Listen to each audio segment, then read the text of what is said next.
The World Wrestling Federation. For over 50 years, the revolutionary force in sports entertainment. Woo! Yeah! The best there is, the best there was, and the best there ever will be. Money isn't everything. It's the only thing.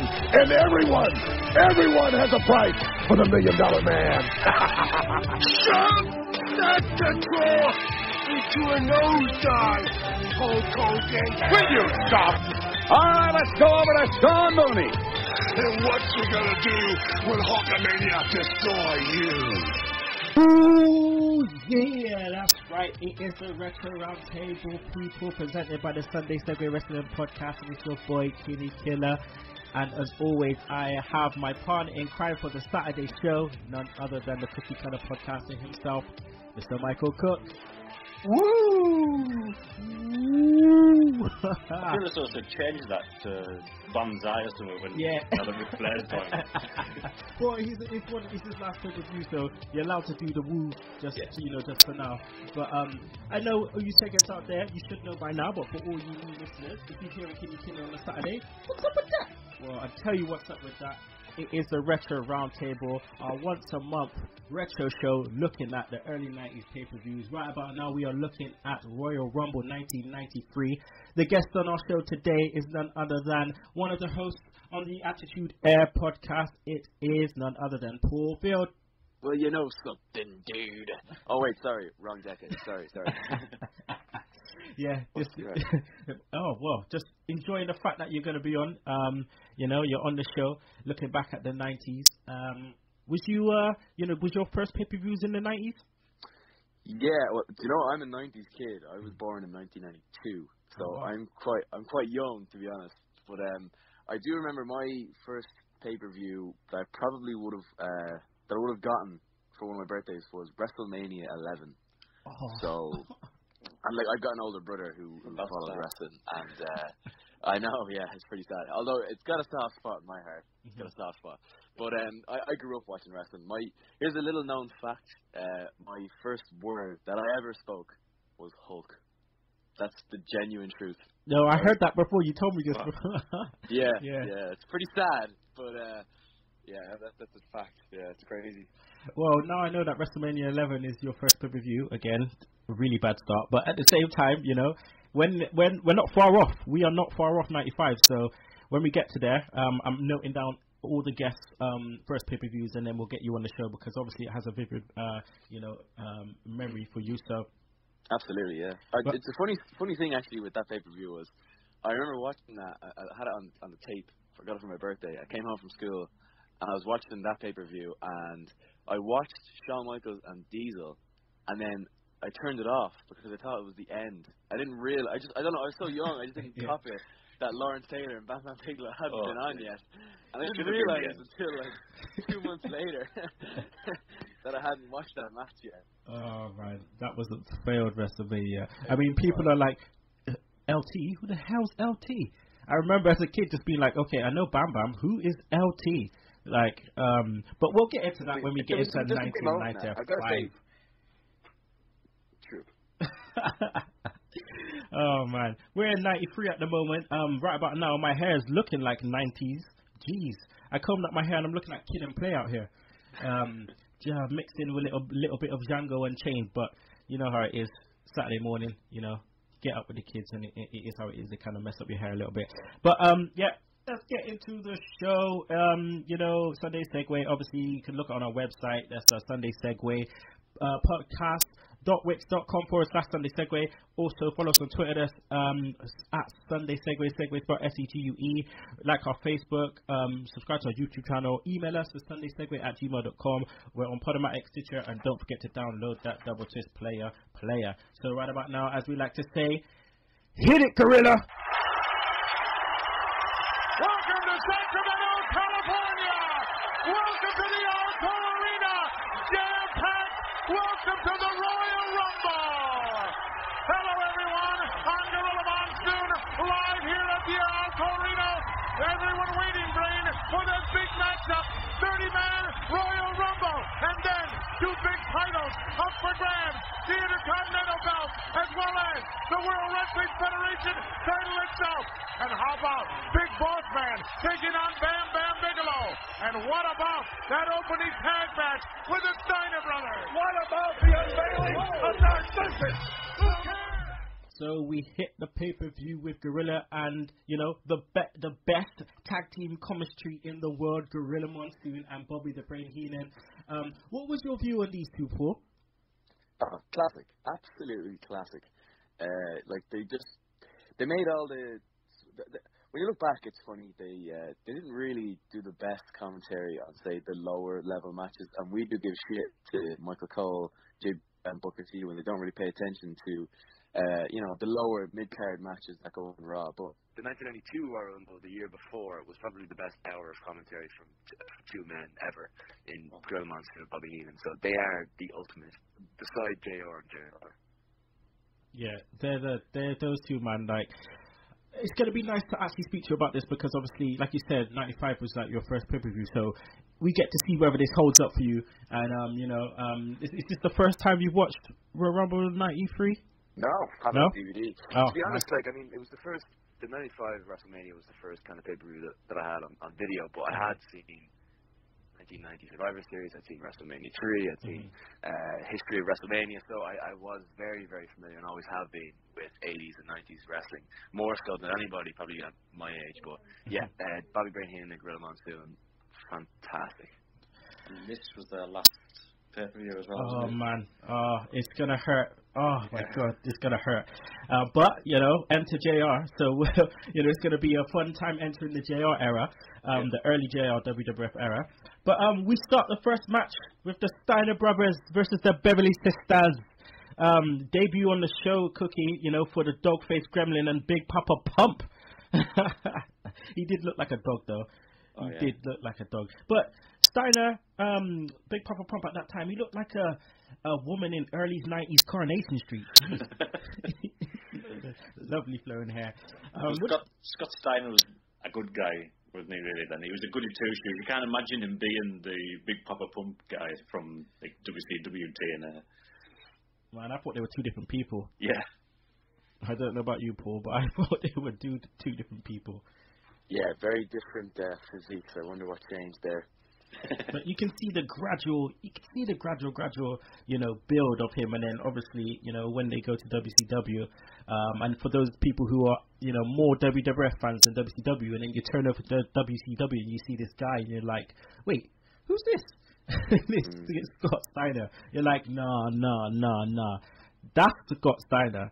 So a bit of Michael Jackson thing going on right there with the, the different looks and shit. But Beverly Sisters, looking beautiful than ever, looking like they fucking get their hair done, Antonian guy. Lovely, luscious golden locks. Monsoon Paul straight away just in on Heenan. You're gonna get the short end of the stick if you don't stop. What you stop? Just love it. Love these two. Guest ref. Paul, can you guess who the guest ref for this match? Was it Bill Alfonso? It was Bill Alfonso from ECW. God damn it. Yeah, I seen him on a couple of pay-per-views. I think I was watching like 89 or 1990 Survivor Series recently, and he was also on it as well. Yeah, crazy, man. I mean, I remember seeing early Shane McMahon as a ref. I was just like, shit. Yeah. Or I think it's WrestleMania 8 where Miss Elizabeth is running out, and Shane McMahon is one of the guys trying to stop her from coming out and everything. Yeah, one of the suits. Yeah.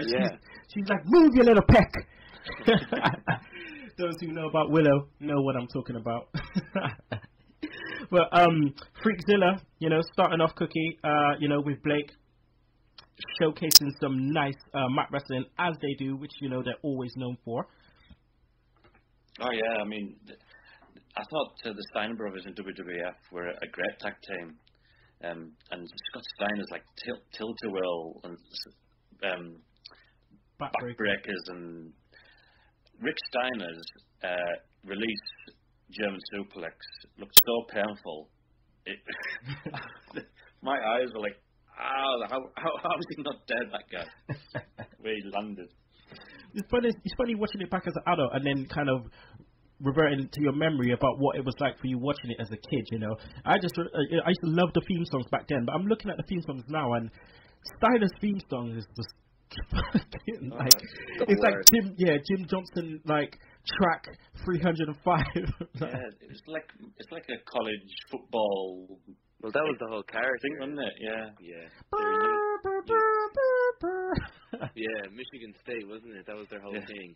Oh, it's just awful. It's the worst. That's probably one of the worst team songs there's been, I think. Yeah. Paul, there was a bit in the match where Bo actually thought he could wrestle and then took a botch mid-air power slam. Yeah, I gotta say, the Beverly Brothers, I'm never a fan of them from any of the kind of early 90s pay-per-views, and I don't think the result was kind of in doubt. I believe this is the first Steiner's pay-per-view appearance, I think. Mm-hmm. Yeah, so I think it was pretty clear who was going to win in this match. I mean, my favorite Beverly Brothers moment is just when they're facing the Bushwhackers and the Bushwhackers are just shouting, "See." I used to love that shit. But I still don't understand why they had to change the Beverly Brothers theme song. Because you hear the song start off, if you're watching the WWE version, you hear the the song start off and then it just changed to some Jim Johnson track 207. Like, yeah, I just watched that on the network, and it's when I think it's the Heenan and Monsoon are talking, and then you hear the start of their music, and then it cuts, and then it's a doom doom doom doom. Heavy on the bass, boom boom boom boom. It's like editing now. Oh man. Belly to belly suplexes, Paul, a couple of double underhook power bombs and a Frankensteiner later, and they win with a 1-2-3. That Frankensteiner, Paul, Jesus Christ. He's a brave man. That Steiner, he's a very brave man. And as we were saying, when his physique got a little bit bigger, he couldn't really do that move anymore. But they were very, very creative in all they were able to do. The Steiner brothers, the tag team finisher was the bulldog off the top rope. From Scott Steiner's shoulders, the Frankensteiner, the really, really kind of different movesets to what everyone was kind of used to back in the 90s. Mm-hmm. I mean, we look at today, and we don't really see the Frankensteiner done. Like, it's the way dangerous. it's done. It's crazy. The guy landed on his head. Oh, shit. I think it's just Scott Steiner's neck was so huge that he could withstand any pressure if he was to land on his head. Mm. It's just nasty, man. Looking at, I had to keep. I remember back in the day, I had to keep rewinding, and then Cookie, we get the brain scan. Well, he tried. He tried to do, but I think it packed in on him. But they caught the replay nicely of the Frankensteiner, man. They just landed straight, and just love Monsu's reaction. His reactions are just second to none. Just absolutely love it. There was a good. I think the Beverly Brothers were trying to do like a Doomsday device, and Scott Steiner ducked and rolled into a victory roll. That was a pretty good spot as well. Yeah, that was nice. That was nicely done. But yeah, I mean, Paul, what did you think of the match? It was a good opener. I mean, when you see the Beverly Brothers coming out, you're not expecting a 5-star classic, but it was tag team wrestling. And I always enjoy tag team wrestling. It's always going to be the usual, babyface and peril, hot tag, and then all hell breaks loose. But yeah, it was a good opener. It was exactly what you'd expect from any pay-per-view, really. It's just a match that's not going to steal the show, but make the crowd happy to start it off, and then it moves on from there. So yeah, it's pretty good, I thought. Yeah, me and Cookie have said, for the last couple of pay-per-views that, we've far removed from the Rockers openers where it's fast-paced and stuff, and it started getting slow from SummerSlam 92, and then all of a sudden now it was a nice little, fast-paced one from the Steiner brothers, slow at bits, but they sped it up towards the end, so it was a nice finish with the Frankensteiner 1, 2, 3. This was the Beverly Brothers' last pay-per-view match for the WWE, and you didn't see much of them anywhere else apart from Blake Beverly, where he was on Nitro when Scott Hall made his debut. On Nitro, he turned up during his match against Steve Doll. The famous Steve Doll. Oh, yeah. Hall of Fame. Well, let's go to the next match, which was, HBK and Marty Jannetty. But let's look at the video package, okay? Start off, obviously, Mean Gene busting a little video package, and then they go into the barbershop, And I mean, we've talked about this before, you know, when we was talking about Royal Rumble '92. But jeez, man, that in my head, Paul, that memory will stick, you know, in my head to this day. Because as a kid, watching Marty Jannetty get, you know, it's obviously sugar glass, but to us, his head has got rammed through a fucking window. Like, what was your thoughts when you first saw this? Well, the one, my very first time, yeah, was just the fact I'm never gonna unsee Brutus the Barber Beefcake in them tights. Yeah, that was just ridiculous. And this is when Brutus, I think, was out injured and everything, and he just bulked himself up on steroids, and it was just so unnecessary what he's wearing. But anyway, the segment itself, I mean, it's probably going to go down as one of the best. Probably the best heel turn ever, one of at least. But Marty Jannetty going through the glass, it was very, very non-WF, like 1990s at the time. So I think that's why people were so shocked and awed by it. Yeah, I mean, it's like he caught that sweet chin. So yeah, I remember perfect. That's the best one I think I've ever seen. Yeah, proper under the chin, and no matter how much you slow it down, he gets full on caught in the chin with that sweet chin. I just loved. I think I've mentioned this loads and loads of times. Bobby Heenan saying Marty, she was trying to jump through the window to escape. Oh, I knew he was gonna do that. I knew it. He don't need Jannetty. Oh man! But then, Jannetty returns. You know, looking like 2015 HBK with them cowboy boots. Like literally, comes in. You know, takes it to HBK. You can see him in the mirror. Love that camera shot, Cookie. Sherry gets smashed with the mirror, mate. Oh. And then they try to decide which corner she's going to be in. I think it's clear. Yeah. She walked into the mirror. What do you mean she walked into the mirror? Jeez. But the story, Paul, you know, behind this feud was great, and Sherry added to it perfectly. I definitely thought she added to it, but the whole Sherry Martel being a face, I don't think it really worked, because for years and years and years, people were just so used to booing her, and she's such a great heel that I think it was very odd for people to try and have to switch over and try and cheer her as a face. So I think I would have preferred if it was actually just revolving Marty Jannetty and Shawn Michaels and the Intercontinental Championship, and Sherry wasn't involved, because I do think it kind of took away from the match a little bit, because when you think Marty Jannetty, Shawn Michaels, you're expecting like a fantastic match. What we thought was good, but it wasn't what I think we were all expecting. Yeah, I hear that.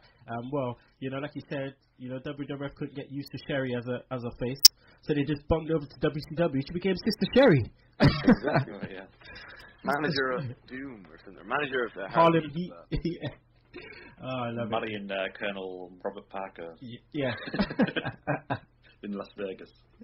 Oh God. All right, let's get into the match. Cookie, you know, Jannetty comes out first, and what the fuck is this guy wearing? Oh, it was like a string vest for on the bottoms. He looked like he was dressed for fucking Notting Hill Carnival. It just looked like a springy thing. It just didn't look right. He used to be being in his rocker gear. And just this random string thing with the boots that throughout the match went round his ankles and nearly on the floor. Yeah. They never stayed up. I don't know, man. You need to deal with that seamstress, because whatever she made just did not look good. He looked like he had it inside out. HBA comes out, just oozing charisma, as Sherry looks on in disgust, like she wouldn't even pee on him if he was on fucking fire, Paul.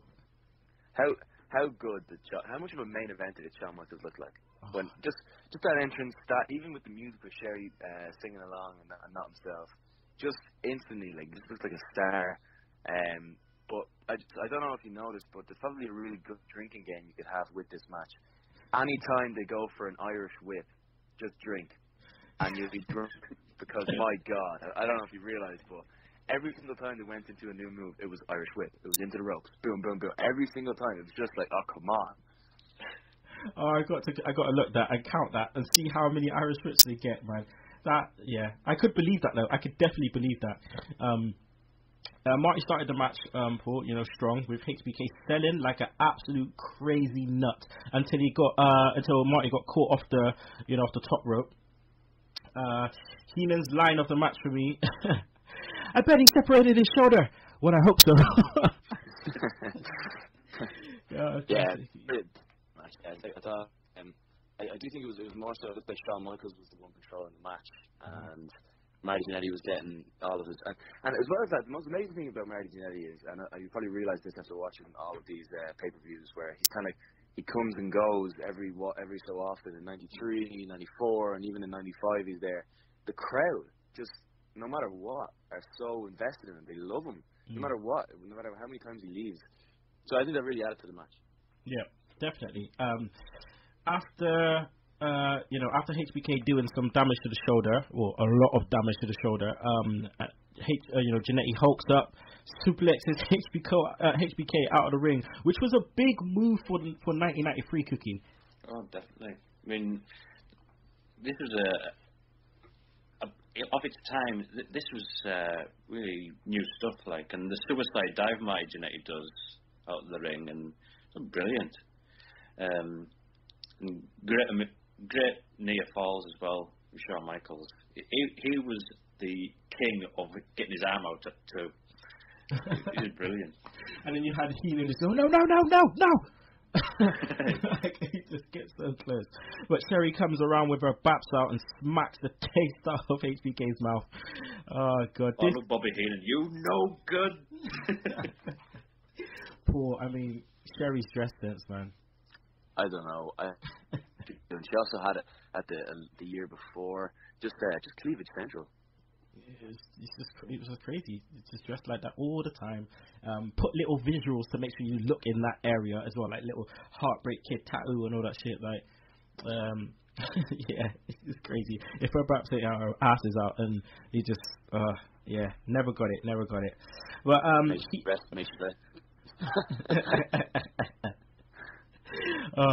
Heenan line after that. You get hold of her, Sean. You slap the teeth right out of her mouth. Domestic abuse. Just promoting domestic abuse. And Heenan always came up with those things. But that's the thing, JBL could definitely take note from. I mean, at the moment, JBL does he does a few little jokes, but they're just irrelevant. And it's just not quite working. If he took a page out of Heenan's book and did actually funny stuff relating to these characters, it'd be so much funnier. Yeah, I don't know if you remember when Bo Dallas first debuted. He was kind of doing similar stuff to what Bobby Heenan would have been doing. Really getting behind the really cheesy and just stupid character that realistically shouldn't have any right being in the ring or whatever. But he was just getting behind it, and it just kind of added to the character. And I think JBL did that a little bit more with other wrestlers, because now what he's doing is he's actually just slagging them off and burying them, and it's just not helping anyone. I mean, it's slagging everybody, heel, face. At least Bobby Heenan, he sided with bosses, and you knew where you were coming from with him. Yeah, he definitely he stuck with his side. But with that, JBL should do like what William Regal was doing on NXT, when he started talking about Camacho, he's like, I spoke to Camacho, and, he said this, and that. Just kind of bluff it a bit and just carry on like you actually talk to these heels and, have a little backstory and some little one-liners. But JBL's got a lot to learn, man. I think that's the problem. I don't think he knows whether he's a heel or not. That's the thing. He's not. I think he's just JBL in that sense, in that, like, he'll slag a heel, slag a face. I think he needs to kind of divide that line, because you can't have Booker T, who's kind of just doing the same as JBL almost, but not slagging them, but kind of he's applauding some heels and he's applauding some faces, and then you've Mike Cole, who's just kind of the play-by-play. So you need to have a dividing line, I think, with JBL, who knows what he's saying, like Bobby Heenan, like he does with Shawn Michaels, and like he had done, like let's say with Bobby Heenan, where he slagged Tito Santana and Chico every single time. Like he needs to kind of have that with the good guys, and then he has to have support, and he has to be applauding all of the heels, I think. I agree. Well, back to the match, Cookie. There was a lovely exchange where Marty sent a HBK into the corner. HBK floats over. Marty ducks the sweet chin and just gives him one of his own. I loved that exchange so much as a kid, and even more now just looking back at it. Oh, definitely. I mean, Michael's flipping to the corner. I think Seth Rollins is doing that now, I've noticed. But people go, woo. And he's like, no, it's not woo. That's not Ric Flair's flip. That's Shawn Michaels' flip.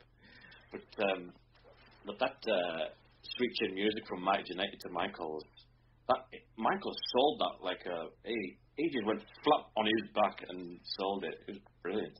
I just love the setup for the move. I just love the way they position their feet. I've always loved that, but it looks good because both of them did it. One miss and one hit, and it just looked nice. HBK sells like a madman in this match. I mean, like he did the corner jump, he did the single arm rope turn one as well. Just got through over the ropes.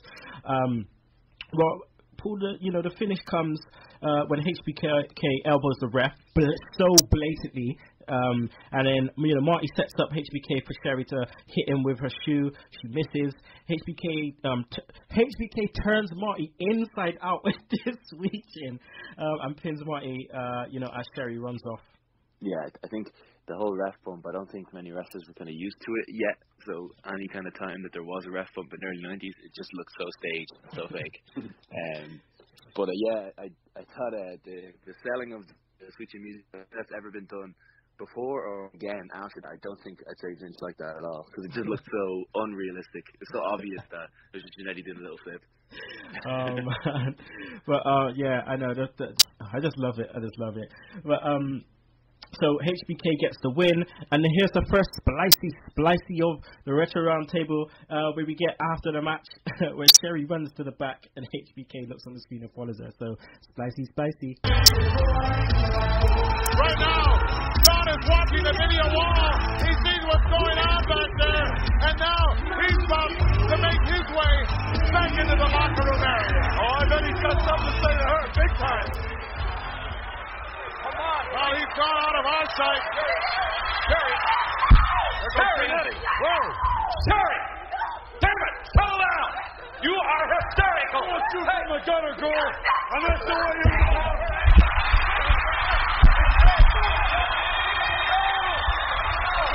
This isn't over. This is not over yet. It's pandemonium back there in the locker room area. I just love this bit. Sherry's just running back, and then Mean Gene's like, Sherry, God damn it, shut it out! You're hysterical. You're a mad woman. The HBK comes in like some pimp. I took you from the gutter, girl. This really built up his Heartbreak Kid gimmick, really, wasn't it? Getting rid of Sherry. Oh man, I took you from the gutter, girl. And then Marty just comes from nowhere, just like left side, just jumping on everyone. Oh man, it was great. It was like, but Sherry was standing there and she wasn't that hysterical. She looked quite normal, I thought. And Mean Gene Okerlund is just overreacting to the max. You're hysterical. Like, I'm perfectly peaceful. You're at war. I think everybody was overreacting with her because Monsoon was saying she was crying in the corner. I thought no tear whatsoever. She just looked upset. Poor acting. Maybe that was the plan. The plan was for her to be hysterical, but she's such a bad actress that it's never happened. Yeah, it's just like it's kind of the same with Royal Rumble 92, and they're at the back, Ric Flair just won, and Mean Gene's just like, put that cigarette out. We can't even see what's going on. Like, it just makes for great TV when Mean Gene just spazzes out into one of his tirades, like, for God's sake, Sherry, settle down. You're hysterical. Mean Gene. But all right, Paul, let me ask you this. I feel like Marty, on several occasions, especially to do with HBK in this feud, dropped the ball in terms of getting over. In terms of feeding off of this and getting over to a point where he probably won't be on the same level as HBK, but he'll get to some kind of a level. But I think he either got suspended, he got fired, he left. I think he was just having kind of personal kind of demons. So I don't think they could ever really progress like that. I mean, that's one of the if you look back at, say, all the WrestleManias, that one of the matches in today, 93, 94, that should have realistically been a match, Shawn Michaels. One of the feuds that never really had that WrestleMania moment. Mm-hmm. So I think it is completely down to Mary Jannetty as well. But I don't think it's down to him as a performer. I think it's just down to him personal problems. He kept on. He was in and out of the company, and then I think it's like with Daniel Bryan. Are the company ever really going to push him now that he's been injured twice? Mm-hmm. It's like if it happens twice with Mary Jannetty, they're not going to do it a third time. So I don't think he was ever really given that chance. Again, I know he won the Intercontinental Championship on a Raw, but that was really about it, Jannetty. Yeah. And he had a longer run in '96 with Al Snow and the New Leaf Rockers, Cassidy. I think even worse. It was too late at that point because Shawn But even Michaels then, was already the champ. they were low mid card. You know, they weren't even up to what Marty Jannetty should have been. You know, they were. I mean, they were. If you look back at the '96 Survivor Series, they were like the dark match. Or something like that. Yeah, Jannetty should, in this era where it's the new generation and they're giving people a chance, Jannetty should have just, I don't know, man. I just feel like he could have been a lot bigger than he was, and yeah, it's just a shame. It's just a shame. We could have got a lot more out of this feud, a lot more. And yeah, they definitely. I mean, WrestleMania 9, it was HBK against Tatanka, so I mean. It should have definitely been him and Jannetty there, but we'll get to that, which is obviously the next. They had a real better match than Royal Rumble on a Raw when Marty Jannetty came back and beat him for the IC title. It was voted match of the year, I think, for 19. Yeah. And there was nobody involved, so as you say, Sherry being involved in this particular match maybe took away from it. All right, well, let's go on to the next match. Bam Bam Bigelow versus Big Boss Man. So, Cookie, it's the debut on the show, finally, for the Beast from the East. Oh, man, I love this guy. Oh, yeah. I mean, it'd been gone since, I think it was WrestleMania 4 in the World Title Tournament. I think he was in that as a babyface, but came back as Bam Bam Bigelow. Oh, I love this guy. I just love the way Paul, he walks to the ring and he's just like mouthing his song, like at perfect timing, just easily, like he one of the best big men of all time. Very, very underrated. Those moonsaults and all. Oh, brilliant. God. Perfect manager or valet with Luna Vachon. Them two just were perfect together. The problem I have is that he was never really given as a heel. The only match I can really think of that he looked like a monster was I think it was Bret Hart at the King of the Ring in '93. That was it, really. That was other than that, he fought Doink the Clown at WrestleMania 10. You know. And he had a feud with Tatanka as well.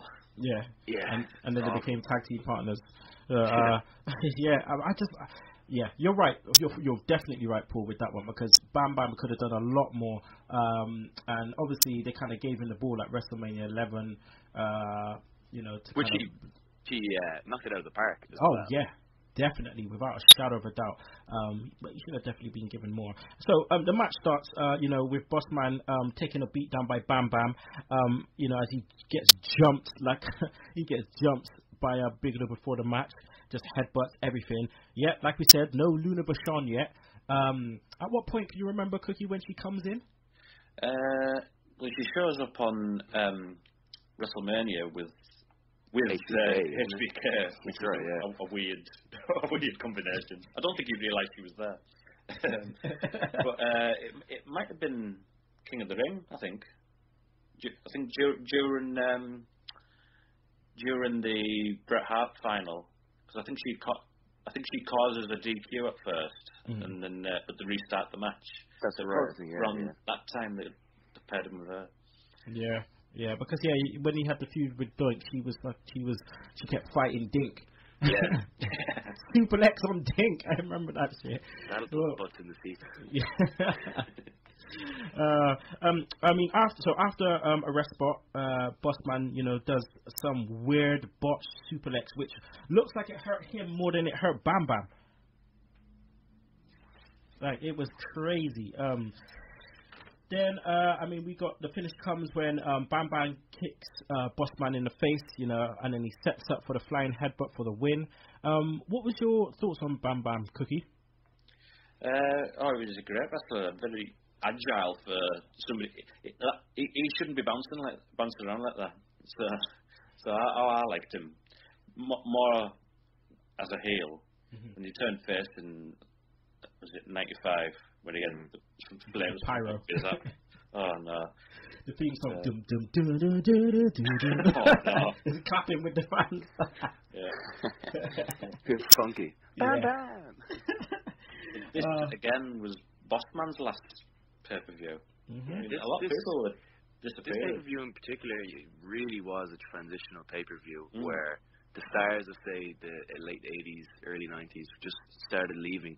you can notice it with Flair leaving, with Bossman, and then as well as that, just a new style of wrestling, which we would have seen in the opening tag team match, and you have your kind of new stars in the Intercontinental scene of Jannetty and Shawn Michaels, really transitional. I think, and this match really kind of marks the significance of that as well, because you had the old style monster of Big Boss Man who was in the 80s and everything, and then he got defeated by Bam Bam Bigelow, who's the kind of new guy coming in.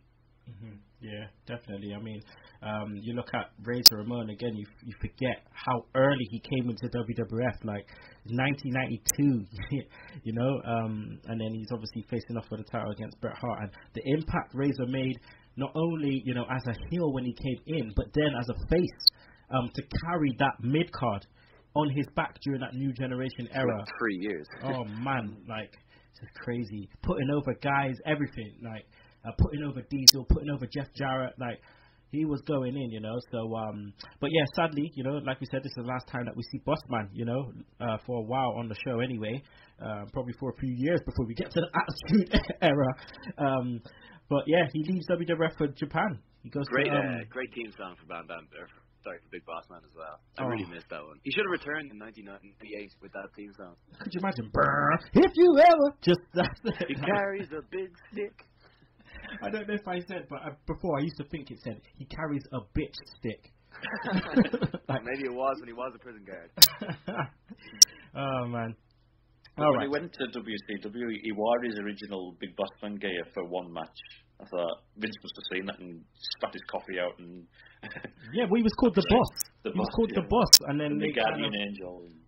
Yeah, that was it. Yeah. And then Big Bubba Rogers. Big Bubba. He actually looks like a Big Bubba as well. I think that was his gimmick before he even came to WWF. Yeah. In NWA or something like Big Bubba Rogers. Jim Crockett Promotions, you know, the wrestling. So the next match, we get the WWF title on the line, Bret Hart versus Razor Ramon. Now, Razor had some swag pull. This guy, ring attire, matching ring attire, music, toothpick. He had it all. He could talk to. Are you trying to say that he oozed machismo? He oozed machismo, man. Oh man, I love this guy. Like the impact this guy had made in so early in his career in WWF. Something so simple as just his walk. Like you don't see anybody doing that. Everybody has the same walk. You know, Dean Ambrose is different now. He kind of strolls with intent to the ring.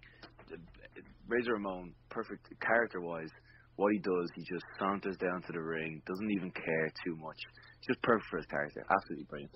And he always warns the ring attendant, if something happens to this gold, something happens to you. Great character. I just love... Toothpick in the face as well. Yeah. I'm going to carve you up. I used to love that shit, man. But Bret comes out, got a massive pop. He deserved to be the champ here, Cookie. But did he feel like the WWF champ to you? Well, it was just new, wasn't it? You're used to your Hogans and your Savages being the WWF champ, but he just at this time he just seemed to be wrestling the guys that would have been in the IC picture. So he was having WWF title matches against Virgil and the Berserker. So Papa Shango. So it just felt as though the IC title was just moved up to the main event sort of thing, really. It was just the fact that he hadn't beaten anybody besides Flair when he won the title. He hadn't beaten anybody with main event level credibility yet, because he went immediately into facing Shawn Michaels, who was also a rising star. He went into facing Razor Ramon, who was also a rising star, and especially with the fact that it wasn't, I know it was the Royal Rumble pay-per-view, but it wasn't the main event match, and it was just kind of in the mid card. I think that it definitely didn't do any favors for Bret Hart. It reminded me of when CM Punk first won the title, where they didn't really give him the ball just yet. I know exactly what you mean. I mean, Bret Hart, he didn't really kick on until 1994, really, because even when you look at WrestleMania 9 and the bullshit with Hogan and all that stuff, you know what I mean? He felt like a bit part player, and I didn't really feel like he was the WWF champion. I just felt like they were just kind of lowballing him, waiting for Hogan to come back and all that shit. WrestleMania 10 was the moment when they really kicked on, and they counted on him as the guy. Mm-hmm. Yeah, definitely. So in the match, I love how Bret, puts the glasses on the kid, and Razor just throws the toothpick in the kid's face, right in his dome. Or a rotter. But it sends Bret Hart going crazy. Heenan line. A few words of encouragement from Stu Hart. Monsoon, he's just like a few words of encouragement from Stu Hart. Yeah, I heard him say, I know you guys you're going through this by each pay-per-view, right? So I don't know if you guys have watched it yet, but enjoy Survivor Series 1993 for Bobby Heenan ripping it out of the Hart family for 45 minutes straight. It is the best. It's like a one-man show. It's fantastic.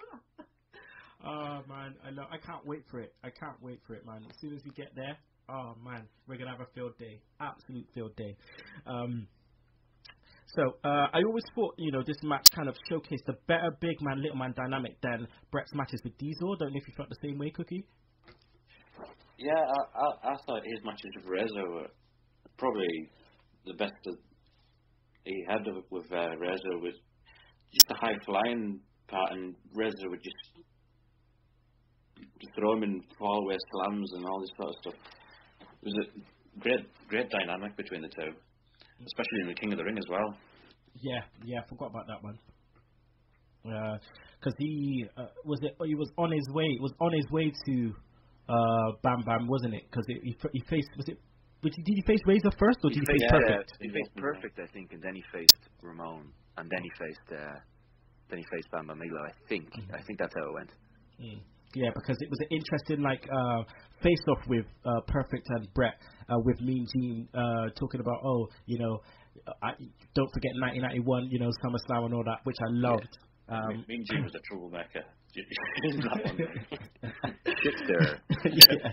He did the same thing. You're hysterical, Bret. He did the same thing at WrestleMania 8, with Piper and Bret. Exactly the same thing. Weirdest promo ever from Piper. Oh my god. She be mine! Bye. What was your thoughts on the match though, Paul? Brilliant. And I was just going to reference that, when you look at 1992 to 93, the WWF Championship really made a change from, your Hogan style main event matches to the work rate. It was all about the work rate. It was all about the match quality. And I think, again, Bret Hart, Razor Ramon really brought out the goods. And I liked the dynamic, and I liked how I think Scott Hall was very underrated as a heel, because everyone applauds him as a good guy, but he was so fantastic in 1993. The problem was he was given nothing after this until the 1-2-3 Kid feud.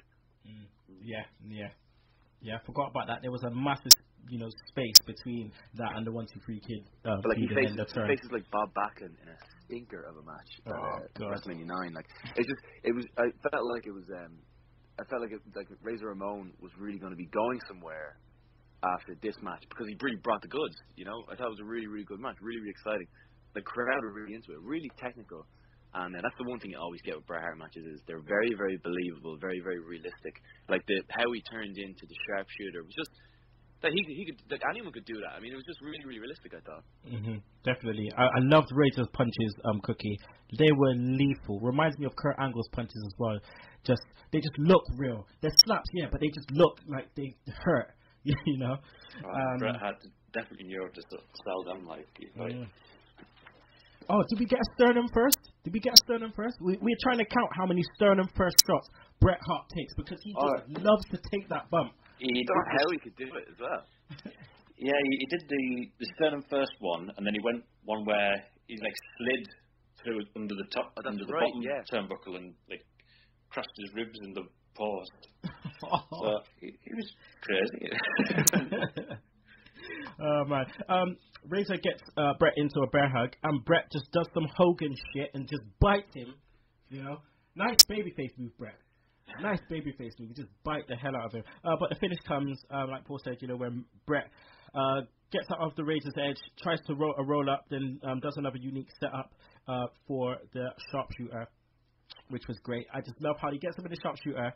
They bridge up on their hands and they just shake their head. You can see their hair just yes. And you know, old Earl head. This really was the era of greasy black hair. Oh man, yeah, definitely. Mullets were looking pristine. Mike Chioda always had a pristine mullet. Oh man. All right, let's next go on to the Lex Luger debut. Oh man, Bobby Heenan. No words. He was.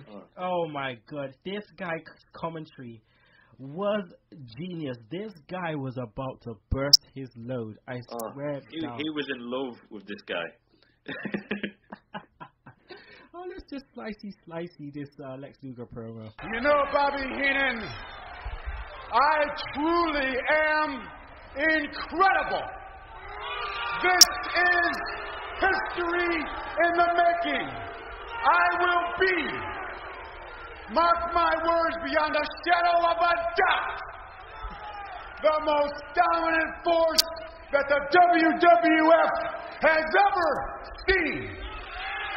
All of the wrestlers will bow down on their knees before me because I am the most metamorphically magnificent physical specimen beyond perfection. And speaking, Bobby, of perfection, I know you're impressed. I know everybody out here is impressed with me, Lex Luger. But I know somebody else who's back there watching who I know is impressed. But the most impressive thing of all is when I step in the ring. And Mr. Perfect, that's when you will find how truly great the narcissist Lex Luger is. If you've got the guts to take the challenge. Ladies and gentlemen, you have been part of history. Forget the inauguration. Forget the Elvis Presley stamp. This is what it's all about. This is the highlight of my career. It's an honor. It's a pleasure to have been able to stand here and unveil you to the millions of people. And now the curtain comes down. Let's see some more. Just a little more. Look at the back. Look at the size of this man. Look at the legs. Please, let's see some more legs. One more shot of the legs. Please, one more time. You won't have any trouble finding Mr. Perfect.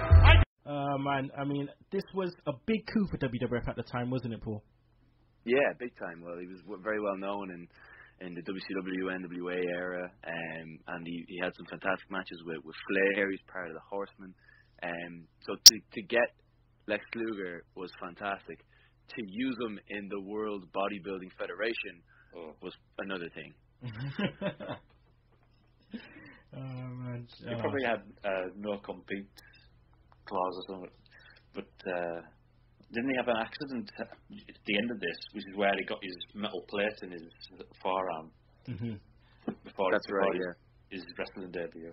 But didn't they have an interview with him in like '92? Yeah, WrestleMania 8. They had an interview when he's drinking the milk. Like it's a very long wait for the I know the World Bodybuilding Federation. It was strange. That all failed, and then they brought him in as the narcissist and everything. But it was just strange why they decided to do that and not bring him in as a wrestler, considering what he had done before WCW, NWA. Well, they had to. I've read his book, you see. So Lex Luger's book, amazing read, by the way. And he had he was rehabbing, and then he had to wait for his contract to run out. There was a dispute, and he had to wait for his contract to run out, and then he bought out the rest of it. So as that was going on, his contract had obviously had finished, but he wasn't fit yet. He wasn't ready yet, so they had to. Then they, introduced him with the WBF thing, and he was heavily into bodybuilding, and he wasn't too sure whether he was going to come back into wrestling yet because of the accident. Then he rehabbed. Then obviously he was good to go, so they were just ready to bring him in. Then he found out there was no money in the World Bodybuilding Federation. yeah. But man, if you're gonna read a book, read that book, man. Wrestling Demons, because this guy, I didn't even realize how he just all of a sudden just got paralyzed. It's crazy. The whole thing with Elizabeth, how she died, like him being there, it's just literally like a crazy read. But an amazing read, especially reading about his relationship with Sting and just everything. Yeah, it's a really good read. He's definitely one of them wrestlers similar to Scott Hall, who's lucky to be alive from that kind of generation of wrestling. Oh yeah, without a shadow of a doubt. When Paul, did you like the Narcissus character? Did you like the name Narcissus? Yeah, why not? I mean, I think it could have gotten over. I think the problem was that I don't think Lex Luger had enough. I don't think he had enough kind of charisma or entertainment value to do that kind of character. You could argue the Shawn Michaels, the Tyler Breezes, all these type of characters, the Cody Rhodes, Dashing Cody Rhodes, they're all pretty similar, but it depends on what you do with them. The character could have gotten over. I just don't think Lex Luger could have gotten it over.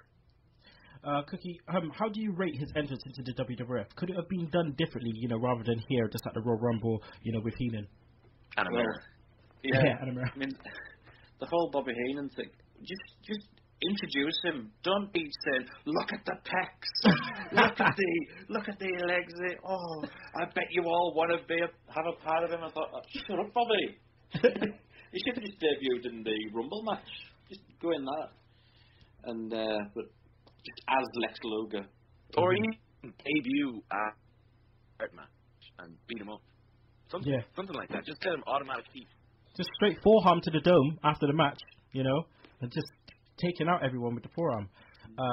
But yeah, I feel like it definitely could have been done differently. I mean, Bobby again bursting his load. That was a little bit too much, No, don't go. No. Oh, the curve was going down.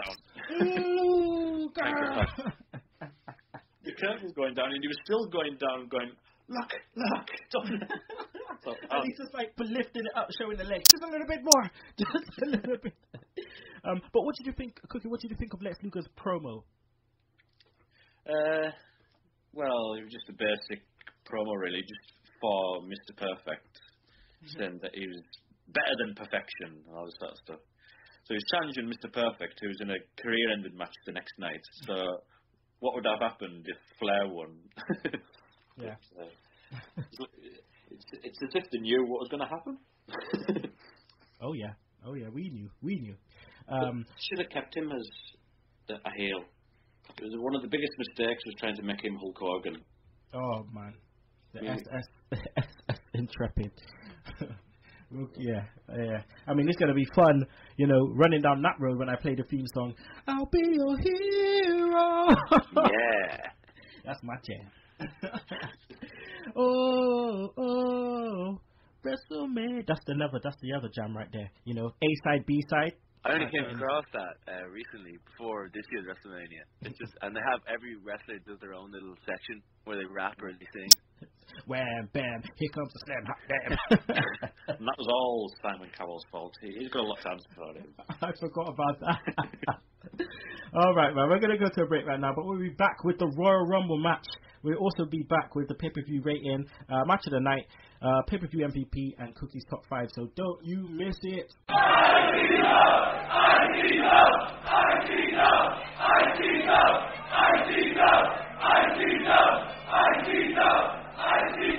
Be sure to tune in every single Tuesday now for the Wrestling Madness Podcast Extra, where I'll be hosting a podcast on one promotion and one promotion only. ICW, Insane Championship Wrestling, the hottest promotion in Scotland. Well, I'll be reviewing their shows. Oh my God! Talking ICW. That's 13-14! And who knows, maybe getting some guests on.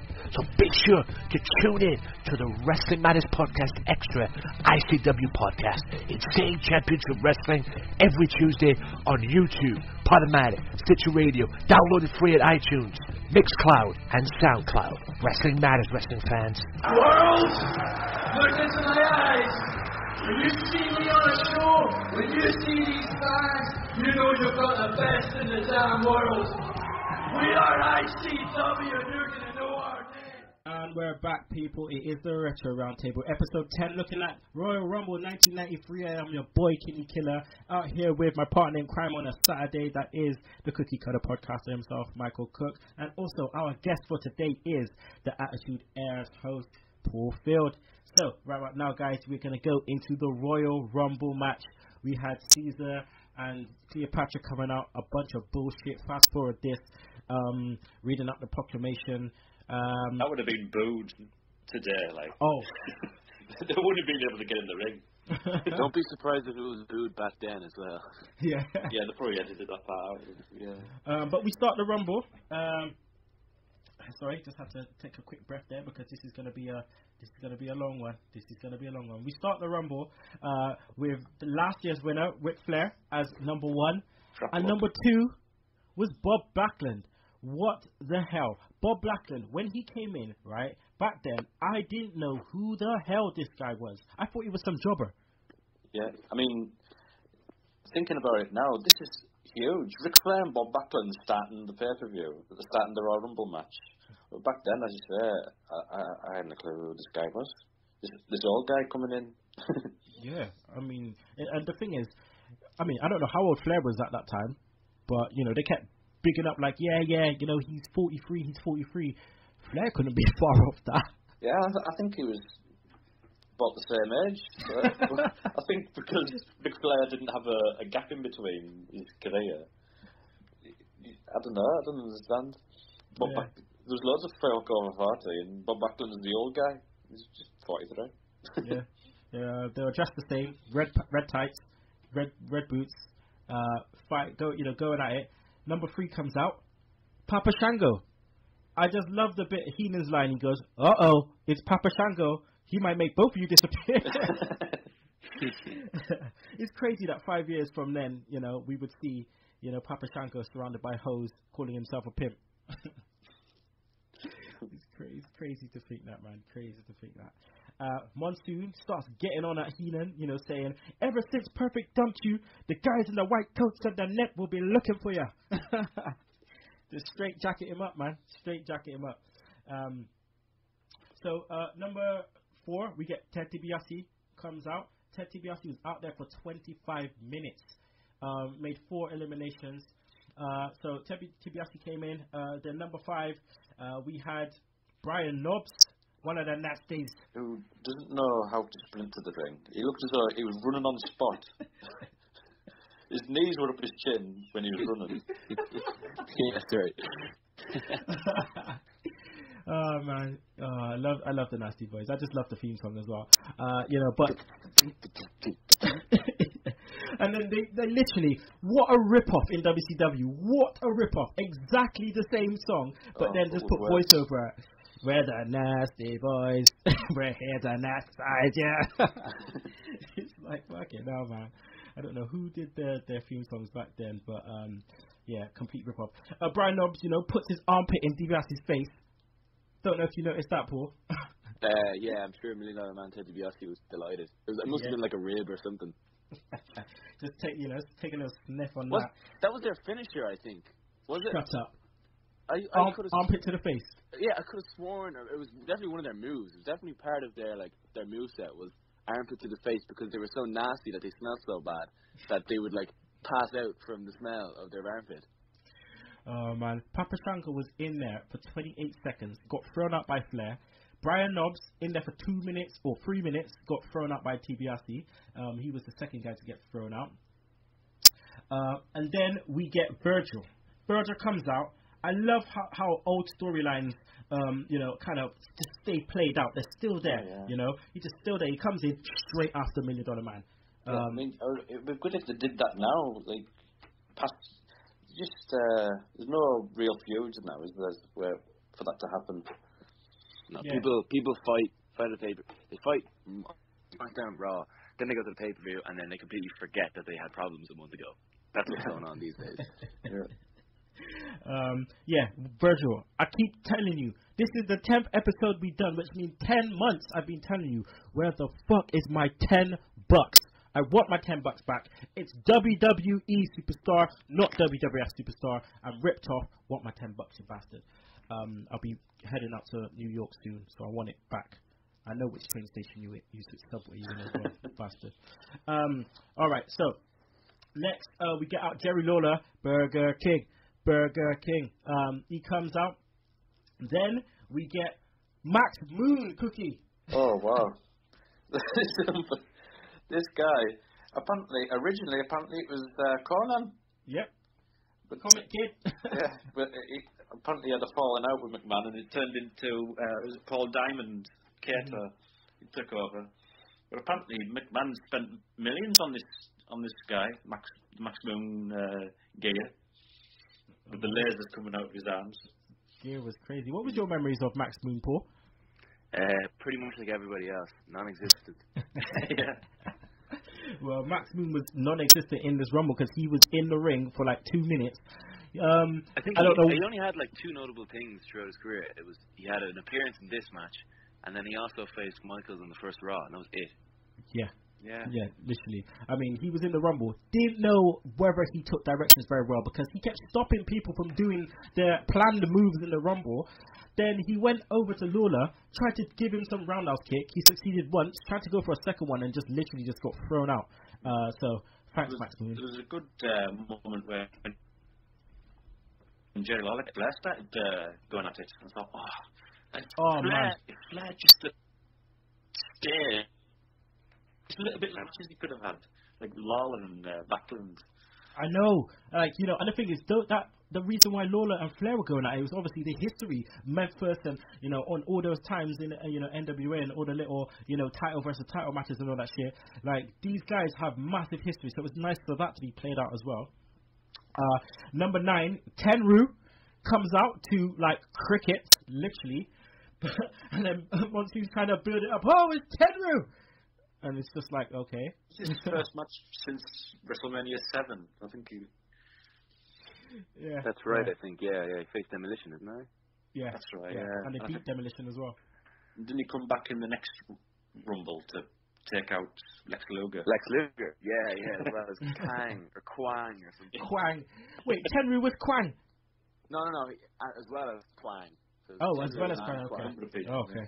Not to say, Tenryu was Kwang, jeez.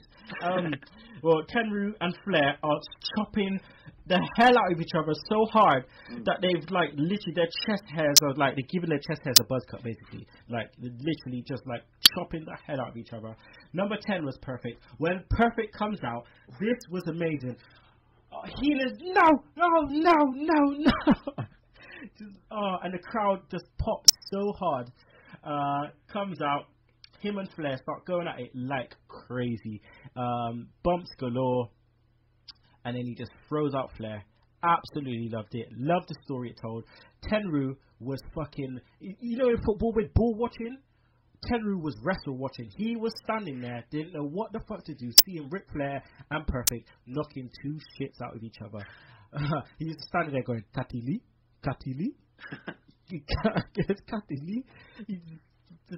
did it several times in the match, just walking around, doing nothing, don't know what to do, don't speak any English, just don't know what to do, like waiting for someone to slap him, basically chop him so he can chop them back. But yeah, Perfect throws out Flair, which was great. Then next we had the Alligator Man, Skinner comes out. Skinner was thrown out by Perfect. Next we had Coco Beware. Don't know what was wrong with his tights or his pajama pants, but this guy kept pulling it up, and it was slightly annoying. Yeah, thank God. Man, Parrot's long gone. Cookie. Oh no, yeah, the team from Laverne Hart doesn't do high energy. You forgot to introduce him by his real name. It's WWE Hall of Famer Coco Beware. Oh shit, I forgot about that. I think everybody, when they announced Coco Beware, they go, oh yeah, All of them. I think that's how we should Everybody. be. I think everybody. That's everybody's reaction. Oh yeah. That should be his new name. Coco. Oh yeah. Beware. I love before Perfect gets thrown out. I just love how the feud was done so well with Flair leading up to Flair's exit. Like it was great. It was great. Oh yeah, and the match that they had on Raw the next night was brilliant. Like, just shame it wasn't like a Mania. But yeah, could you imagine? That would be nice. But I think McMahon It showed you how different WrestleMania 9 could have been if they'd held off with Flair against Perfect. You could have Eddie Michaels. You could have had Bret Hart against either Luger or Savage or somebody. Like, it could have been a lot different. Yeah, and no Hogan. Keep his ass off the pay-per-view. But yeah, so that was a nice lead up. But Perfect throws out into Jerry Lawler, and as soon as he throws out Jerry Lawler, everyone's just like, you know what, fuck Perfect. We're just gonna baseball slide him out of this ring.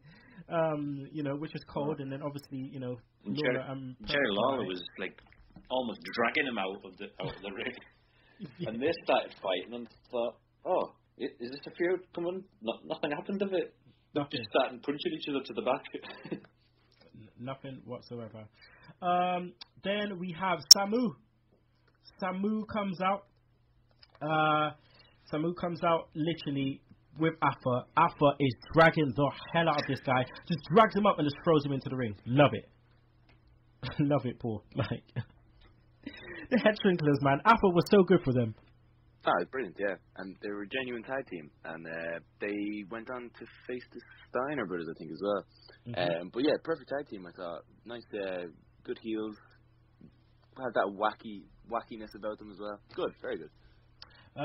So then after Samu, we have the Berserker comes out. Huss. I never got his character. Never. I just didn't understand what he was, who he was, what he was meant to be doing. Why is he putting his hand out? Is he begging for some food? Has he been fed in a while? Is Mr. Fuji beating him? Domestic abuse. What is going on? I don't know to this day what his character was. Paul, do you know? I don't know. He tried to stab the Undertaker before. Oh, it was sad. Yeah. It was a murder. He tried to commit Murder. Murder. Oh, good. And Cookie, did you know what this was? It was just some sort of Viking warrior thing. The head of his time. I mean, he could probably make it now if he was brought out. Considering the popularity of Game of Thrones and that show Vikings. Yeah. Oh, he could have been in an asylum and he escaped, and he thinks he's a Viking. So he starts trying to stop throwing swords. Man. Taker comes out, number 15. Taker comes out and gets a massive pop. And the funniest thing, when he comes out, Lawler's walking to the back and he just shits his head off. He's like, oh, shit, I'm going to walk around this way. Just leave him to it. That was great. So Taker just goes on a mad one. Just dashes out Samu. Throws out Berserker. Loved that. Throws out Tenru also. DiBiase throws out Coco Beware. Terry fucking Taylor. The red number 16. He comes out. Right? He comes out. Starts fighting and just gets thrown out straight away in 24 seconds by DiBiase. Fucking loved it. Who else gets thrown out after that? DiBiase gets thrown out by the Taker. DiBiase was in for 25 minutes, like I said. Berserker gets thrown out by Taker, and then Taker just cleans out until El Gigante comes out. Giant Gonzalez comes out. Heenan on Monsoon. Sell the hell out of this, Cookie. Oh, it's the biggest giant with fake skin that they've ever seen. This guy comes out. I was spitting a brick pool when I was a kid. Who wouldn't? Especially when he was put beside Harvey Whippleman, the tallest man on the planet. He was obviously going to look a lot taller. Yeah, I mean, Taker was tall. That was scary enough. But then you had someone taller than Taker. whoa! It was just like, what is going on? And literally, that was the thought when Gonzalez came out, and you're like, wait, who is this guy? What is going on? Why is he taking out Undertaker? If only he was a good wrestler. Yeah. Taker had the best 4 minutes of his life in the Royal Rumble. Threw out 4 guys, 1 guy a minute. Then Elegante comes down and just. Did you ever see the Elegante gimmick in WCW? I'd seen it for one pay-per-view and it was just crap. wasn't enjoyable at all. I would prefer Giant Gonzalez over El Gigante all day. This guy just main eventing Clash of the Titans and shit, and it's like, with Sting and stuff, it's just crazy. Just crazy. Who would have thought it? But you kind of feel sorry for him for that ring attire that he has then. He joins WWF and his ring gear. Like, oh no, seriously. Yeah, I wouldn't mind it. Like airbrush a 6-pack. Yeah. Oh man, I mean, so at this point, Taker is getting beaten down, legs getting fucked up on the turnbuckle, like on the pole, everything. He's just getting meant. Damien Demento comes out. This guy's just I'm not getting involved here. Yeah. Not getting involved. I'll wait. IRS comes out. All of a sudden, he's just like him and Damien Demento is just taking it to Tatanka, taking it to Bob Backlund. Where the hell was Bob Backlund when all this shit was going on? This guy, Paul, looked fucked. He's a smart man, Bob Backlund. Well, he was anyway. It's funny how that always happens. He went under the ring. That's what he did. The mysterious under the ring moment. Oh man. For all those people right now, Bob Backlund is apparently taking a lot of heat for busting a heel promo at Vern Gagne's funeral, of all things. There's different reports, though, that he actually was well-mannered and he just spoke on behalf of WWE. But then there are other people saying it was a shoe promo, so you don't really know. It's a difficult one. Wish I was a fly on the wall at that one. But Tatanka comes out, number 19, after Aaron Al Shyster. Then after we get Jerry Sags comes out, number 20. Typhoon comes out, 21. Tugboat. Love it. The best. I gotta say, team music back then. Tugboat's music was just like.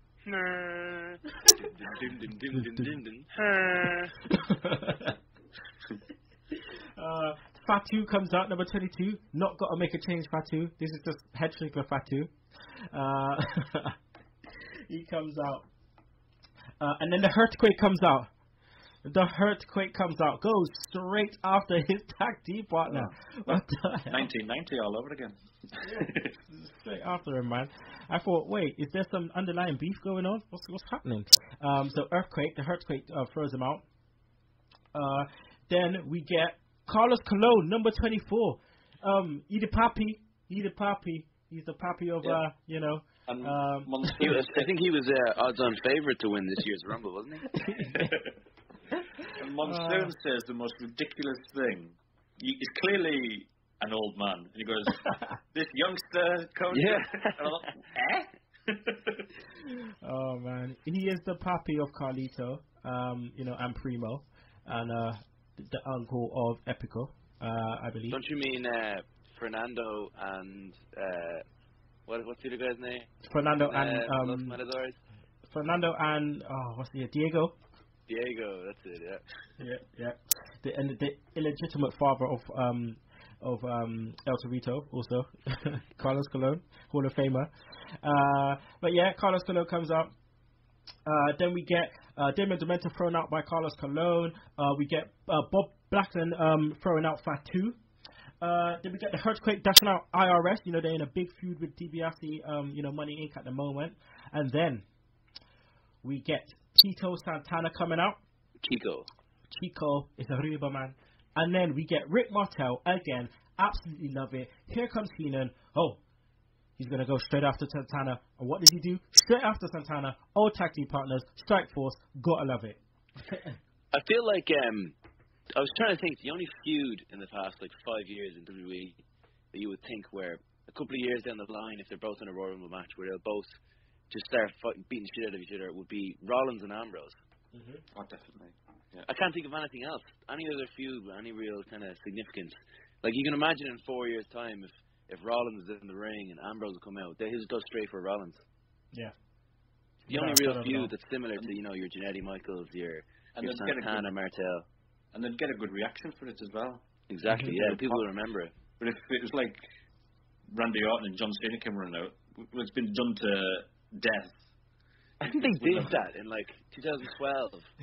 They had Orton and Cena stood off, and it was silence. There was, you could hear a pin drop. Nobody gives a shit. We don't care about these two suckers, man. They just... anyway, let's get back to 1993. But I wonder if El Matador, Tito Santana, saw Carlos and went, I've got an idea for your kids in the future. Yeah, let's make them matadors, yeah? Los Matadores. Yoko comes out, 17, right? And he goes toe-to-toe with the Earthquake straight away. Absolutely loved it. He throws, so Earthquake throws out IRS. Yoko comes out. Yoko decides to, you know, throw out Tatanka. You know, I'm going to throw out Carlos Colon. And then me and Earthquake's going to go toe-to-toe. Fucking belly-to-belly suplex Big Tenta out of the ring. Fantastic. Like, loved it, man. Does this lead up to the sumo wrestling match that Earthquake and Yoko That's have? right. Yeah, that's right. Mm-hmm. Guys, guess how many people Yoko threw out? Oh. I'm going to say... What number was he? He was 27. I'm going to go with 7. Okay. Cookie? Ooh. 9? Okay, he was in there for 15 minutes. He threw out 7 people. He threw out 7 people. Threw out 7 people. So threw out T.O., Earthquake. Then Owen Hart comes out. He throws out Jerry Sags. And then, I swear down, to this day, it was one of the funniest moments. It was one of the funniest moments, right, when... Sorry, I can't stop laughing. When they tried to all get out Yoko, tried to all get him out, and he just kind of punches each one of them singly. Owen Hart tries to just like jump on Yoko. Yoko just flies this guy out of the ring like a fucking dart. I swear down, Owen Hart looked like he got crippled. Oh, his legs went all different directions. His legs were fucked. His legs were absolutely fucked. And we didn't say much of Owen after that until maybe Survivor Series. I wonder if that was maybe he got injured, yeah. Legs were fucked, mate. Legs were fucked. So that happened. Then next we get Repo Man coming out. Yeah. Love the Repo Man. What was your thoughts on Repo Man? Personal favorite. I don't know. I remember he did this. I think it was at the '92 Royal Rumble. I'm trying to remember now of his entrance. But he moved like a character in like a Sega game, like in like Golden Axe or something like that. Oh the little guys that would like move, stop, and he was like moving all over the place. It was fantastic. I just love the slogan. Remember, I'm the Reaper Man. What's yours is what's mine is mine, and what's yours is mine too. It's great team music as well. Was it? Yeah.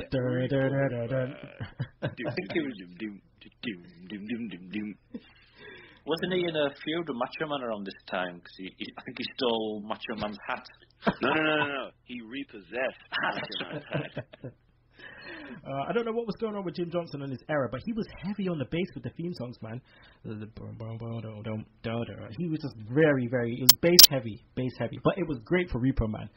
And just had the odd Repo Man. It was like Superfly had something like that as well. Super. That's right, yeah. But the last man comes out with Savage. Savage comes out to a massive pop. Was he still announcing at this point, Cookie? Yeah, I think Raw had just started a couple of weeks earlier, and he was one of the main colour commentators. So they put him back onto commentary after his great 1992 year. So I think they seemed to going back on getting the older guys onto the commentary, focused on young guys. So Savage throws out Repo Man. And then the final 4 we got was Yoko, Savage, Backlund, and Martel. Now, this final 4, lamest final 4 ever.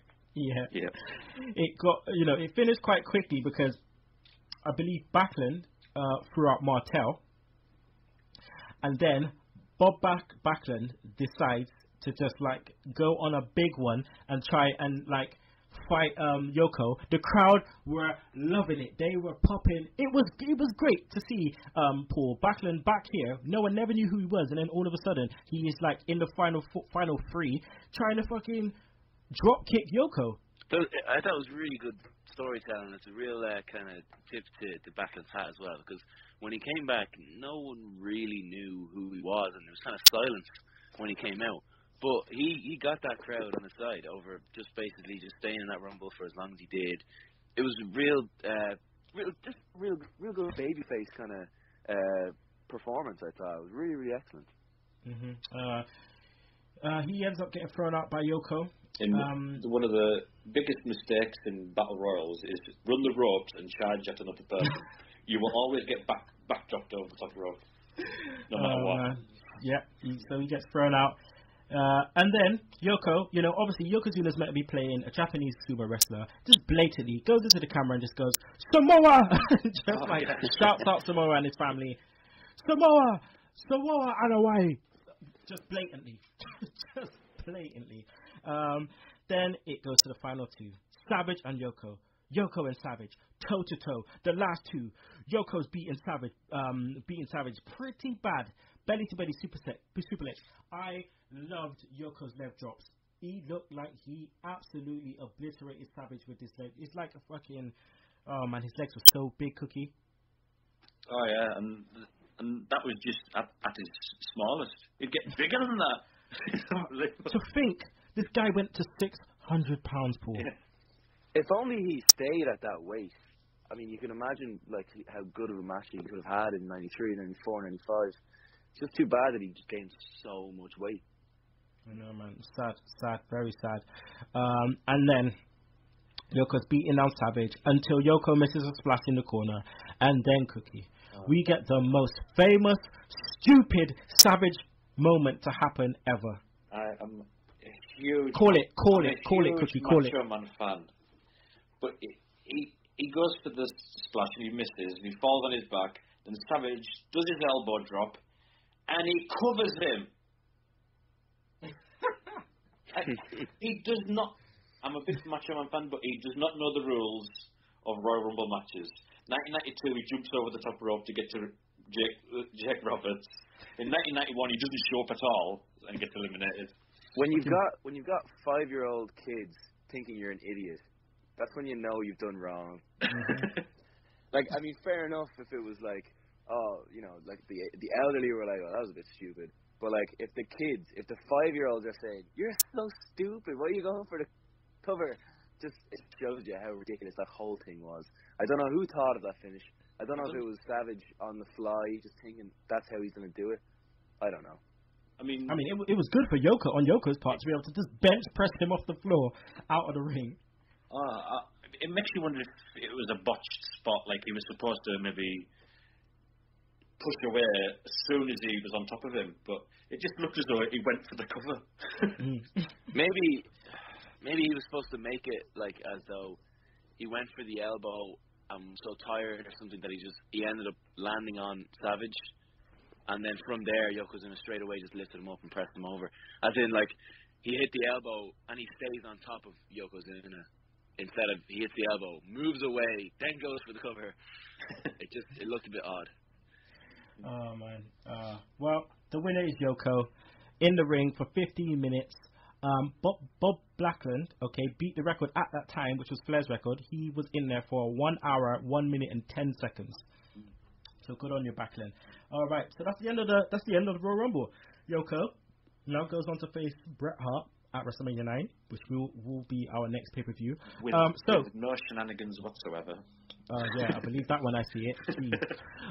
Pay-per-view rating, please, guys. Oh, I'll go 6 out of 10. 6 out of 10. Okay, Paul. Yeah, I can't go any further than 6, but I think based on the Bret Hart Razor Ramon match, I'm always a fan of the Royal Rumble match as well. It's got to be a 6. I don't think I could bring it down to a 5, but it's definitely one of the worst Royal Rumble pay-per-views and one of the worst matches. But yeah, I think just about a 6, if not a 5.5. I mean, I like to compare this to this year's Royal Rumble, where like the Undertaker was eliminated mid-match, and it was like it went downhill from there, and then the guy that's only just shown up wins the Royal Rumble. Yeah. The problem I had was in the actual Royal Rumble match itself. Besides about 5 people, there were no stars. No stars. Too many tag team wrestlers. I like there was Perfect, Flair, Taker, Savage, and Yokozuna, and that was really it. And besides that, you didn't really give a shit about anybody else. Maybe you could throw DiBiase in there, but that's it. Yeah, true. Yep, 100%. 100%. People, you could probably hear my daughter crying in the background because she didn't like the Royal Rumble 1993 no, either. She did not. Just bear with that, the crying, as my missus goes to pick her up. Alright, so match of the night, Paul, for you. Yeah, it's got to be Razor Ramon Bret Hart. I thought it could have been, when I seen the pay-per-view before, you see Marty Jannetty, Shawn Michaels, you would think that would be the best match in the card, but Bret Hart, Razor Ramon told a very good story. They had the crowd invested in the whole match, and it was a very technical, very realistic match that really kind of set the way for the next couple of years of main event matches. And I think it shifted from the Hogan era of main events, where it's just a bump and the hulking up, to genuine, pure pro wrestling. Oh yeah, no hulking up and no shaking the ropes. Exactly. Alright, Cookie, your match of the night? I'd have to say Bret Hart and Razor Ramon. I mean, if it was Shawn Michaels and Marty Jannetty on that Raw that I mentioned, I'd have probably said that. But because of the stupid Sensational Sherry shoe spot that WCW recreated a couple of years later, so I'd go Bret Hart, Razor Ramon. Oh, okay.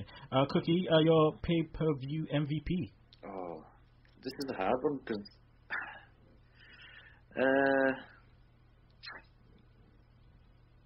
go Bobby Heenan for how he reacted to Lex Luger.